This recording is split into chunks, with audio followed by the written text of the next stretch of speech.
Hello and welcome back to my channel. In today's video, I'm going to show you how to use a Visa card on Temu app. So let's get started. So let's open the Temu. Okay. So here to use a Visa gift card, first of all go here. So for example, if I want to buy this, I will just go click on add to card.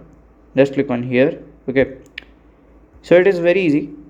As you can see, they have this so many payments options, so you can use here your visa card also.